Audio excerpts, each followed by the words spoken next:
I love BMWs, and I actually really like modern BMWs, just to clarify. The G82 is growing on me a fair bit, but only in GT3 specification, because those really big, long kidney grills only really seem to work on a race car that's been wide-bodied. But I'll tell you what, the S55 and the S58 do not sound good at all.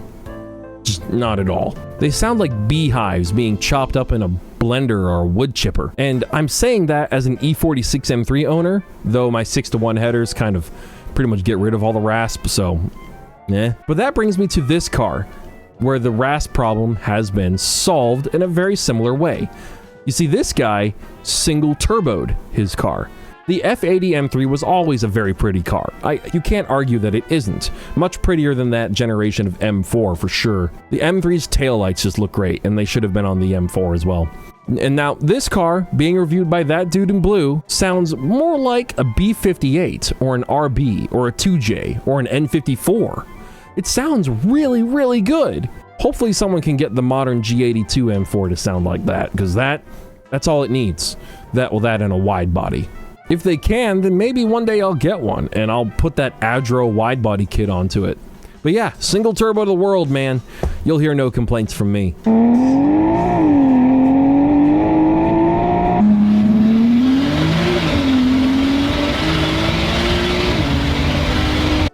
I got these glasses. And the hat. Oh yeah, I'm on brand, baby. I'm on brand. I'm on brand. Lee RB, owner of the best GTR spec GTT in the USA. He's been injecting some of the monster sauce into the A80 Supra platform. This Supra is right-hand drive, has a CD09 out of a 350Z, I believe, and it has a TRD wing, and boy oh boy does it look good. Brings me back to the high school days 10 years ago. It's got that signature single turbo 2J sound. A real good noise.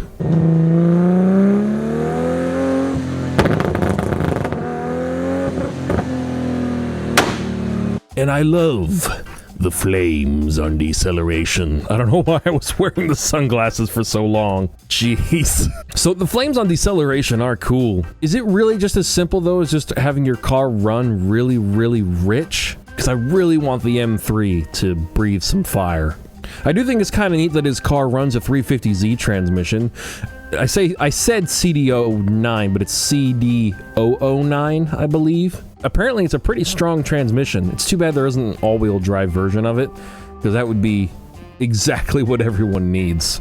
And I do think it's kind of funny how we went from complaining about how expensive the Supra became, due in part to things like the Fast and the Furious, 80, 90 grand, in some cases 100, but kind of rarely. You can find some okay-ish deals as long as you're willing to get a non-turbo Supra that's maybe automatic, put in a T56 or a CD009 or something like that, and get a GTE 2J, and just do the swap there. I've never heard of any purists taking any issue with that.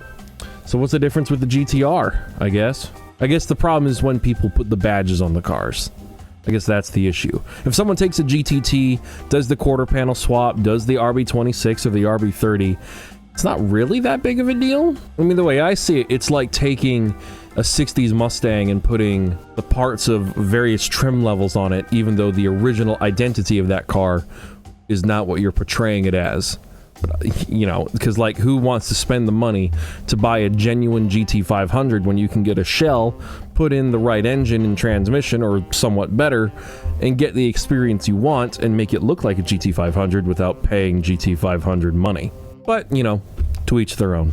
Can anyone tell me what color this is on these disc things that are on Stradman's Carbon Aventador's wheels? I thought maybe it was Rosa Acanthus, but it's kind of hard to tell in the video. I'm not sure if the finish is really exactly the same as his other Lamborghini. Are they called beadlock rings? I tried looking it up. They look really cool. I prefer them over aero discs, if I'm perfectly honest with you. Honestly, putting these on some matte black wheels and color matching them to your car or other elements of it, like the trim, I think that would look kind of sick. Instead of focusing on the wheel design, you just get some simple black wheels, or some nice black wheels, it doesn't matter, but then you make them really pop with those disc things, beadlock rings, or whatever they're called. I kind of dropped my phone. I'm using my phone as a prompter. Also, I'm just having a bad hair day. I went to the ooh, what time is it? Let's take this off, lest I incur the wrath of the American healthcare system and have to pay a fortune.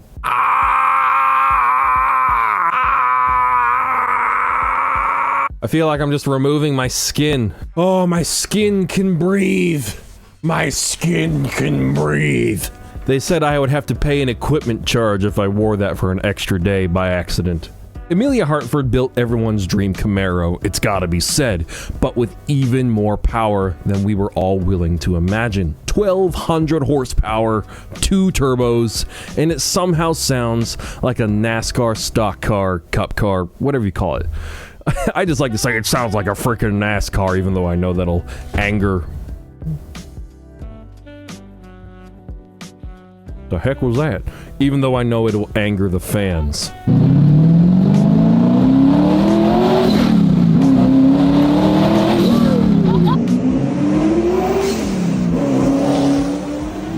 And I guess it sounds the way it does because it has something called boom tubes. Now, forgive my lack of knowledge, but I don't know what boom tubes are. Is it because of the special shape? Are there certain elements to the design within those side exit mufflers that make them sound the way they do? I'm just super curious. Like, if you put boom tubes onto like a Coyote Mustang, will it sound like a stock car? Or will it just sound like a stock car? That Dude in Blue recently hosted an absolutely epic drift event called Cosmic Drift. In fact, I should put this on. Do you want to feel like Mario sliding down Rainbow Road? Well, this is the event for you. This is such a great idea, and I'm so happy for David that he was actually able to pull it off. Even more so, it was such a success that he's doing it again.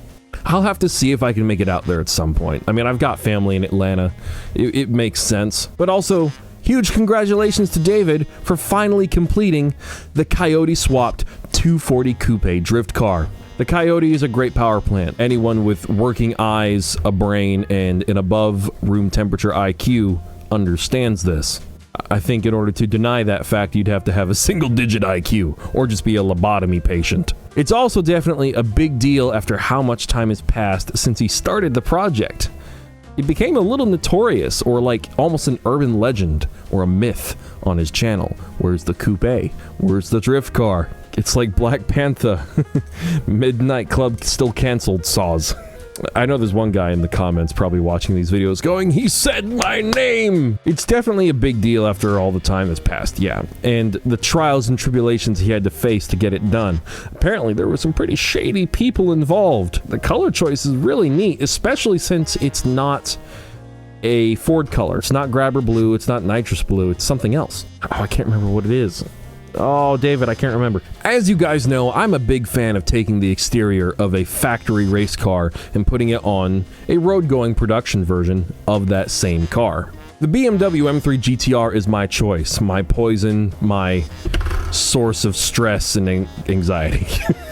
TJ Hunt did it with the M4 GT3. Evan Shanks did it with his Mercedes. Alex Choi did his McLaren 720 LM. And now we've got Dave of DDE waiting to put the M Sport GT3 exterior onto a Bentley Continental. Sorry, I just wanted to get all that right looking at my prompter. You got amazing upper echelon luxury on the inside and all business race car exterior on the outside. It's such a cool idea. Imagine you're living a lavish life of luxury, but on the outside everyone goes, I don't want to mess with that thing. That thing looks like it means business. And I don't know of many people modifying Bentleys like that. I mean, think of it like this. That's like having a massage parlor inside of a weapons factory, or booking drowning pool at an old folks home. He also went with the V8 powertrain, since the race car uses the V8, not the W12. And I think it's gonna be a hoot. That's definitely gonna be a stout car. Oh no, we got Weston Champlin. You know what else is real fresh and outside of the box? Weston Champlin's off-road Hellcat. It's like those conversations you have as a kid in elementary school. How do you take something cool and make it even cooler? Well, you could make it fly, make it bulletproof, or if you're Top Gear, you could make it an amphibious vehicle. Sort of. And that would be kind of funny for the Hellcat as well, because it is known as a boat by many people. Or, if you're Weston Champlin, you make it look like and function like a monster truck. And what I love about Weston's ideas is that even if some of the ideas sound like they were spur of the moment, half-baked even though the execution is still done right and the end product is awesome. And I still cannot comprehend how the production quality of his videos are so good. All right? He's super entertaining. He never misses a comedic beat. You still get some cool car guy stuff in there. It's just, we'll put it this way, it's redneck science. That's his whole thing. It's kind of like Top Gear. It's that perfect blend of charisma, knowledgeability, and shenanigans in vehicles. I think that's why I like it so much. It's like a version of that kind of recipe. We all know his Cummins Mustang is a great example of what he can do on the automotive platform. And I can't wait to see this thing in action. I don't know how some people think of these things. I think I've just got too many barriers in my head keeping me from even, being inspired to think of something like this, whether it's realistic or not. I've got too many limitations in my brain. Mike Essa is to DDE what a roast beef sandwich was to John Montague in 1762. I wonder if you guys know what I'm talking about. A complete game changer. Not only is he a beast behind the wheel, but he's a beast everywhere else. And his work on the F12 Gymkhana car is nothing short of amazing. His knowledgeability when it comes to knowing what kind of roll cage the car needs, fans, fuel cells, the differential, the transmission, and what's probably got me the most excited are the equal length design exhaust manifolds, which will allow the car to retain and actually return to being able to produce that perfect, crisp V12 sound, at least in theory. I don't have any doubts, but that's the goal. We also got to remember he's a Formula Drift champion. He's basically like Snoop Dogg. He's just doing side quests now. he's done the main quest. All this stuff is, for lack of a better way of describing it, extra.